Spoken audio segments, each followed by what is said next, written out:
আসসালামু আলাইকুম রহমতুল্লাহ বরকাতুহু। তো বন্ধুগণ, আশা করি আল্লাহ পাকের রহমতে সকলেই সহি সালামত আছেন।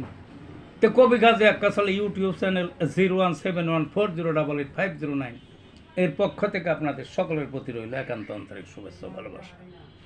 তো বন্ধুগণ, এখন আপনাদের সামনে যে বয়ানটা রাখবার চেষ্টা করব,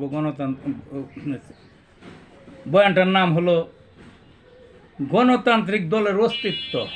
কি বয়ানটার নাম? গণতান্ত্রিক দলের অস্তিত্ব। এই যে সামনে যে ভোট আসতেছে, জাতীয় ভোট, এটার উপরেই গবেষণা, চিন্তা এবং উচিত কথাই গেলে তাহলে কি গণতান্ত্রিক দলের অস্তিত্ব।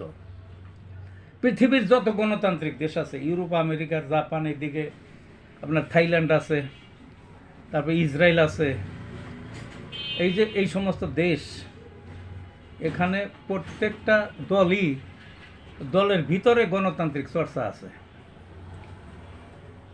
তারা আগে দলের থেকে ভোটের মাধ্যমে নেতা নির্বাচিত করে।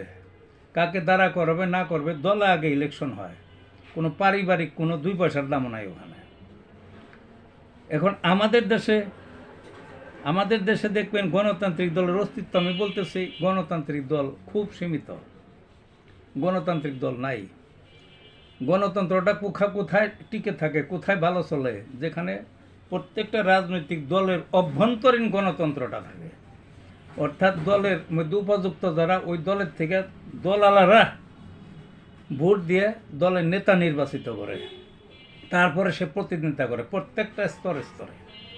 এবং যে জাতীয় পর্যায়ের যে প্রধান নির্বাচন, জাতীয় ইলেকশন, যে প্রধানমন্ত্রী হবে বা প্রেসিডেন্ট হবে, সেখানেও ওই দলের যে প্রধান, তাদের ভোটের প্রক্রিয়ার মাধ্যমে তাকে নির্বাচিত করা হয়, উপযুক্ত লোক আসার সুযোগ থাকে। কিন্তু আমাদের দেশে অস্তিত্ব কোথাও? অস্তিত্ব নাই তো। আওয়ামী লীগ একটা বংশগত দল, বিএনপি বংশগত দল, জাতীয় পার্টি বংশগত দল, আন্দালিব পার্থের দল বংশগত দল, মামুনুর রশিদের বংশগত দল, এরকম সব দলই তো ওই আগে পূর্বপুরুষ যেটা করে থয়ে গেছিল, ওইটার ওই বংশেই নিজস্ব সম্পদ হিসাবে লাড়াচাড়া করে, রাজতন্ত্রের মতো, রাজবংশের মতো। কাজেই গণতান্ত্রিক দলের অস্তিত্ব তো আমাদের দেশে নাই। ব্যতিক্রম একটা মাত্র দেখা যায়, এই জামাতে ইসলাম। এখানে গোলাম আজম দল করে গেছেন, তার পরিবারের কেউই নাই এই দলের মধ্যে, এখন কেউই নাই। ভোটাভুটির মাধ্যমে নেতা নির্বাচিত হয়, এখানে গণতান্ত্রিক চর্চা।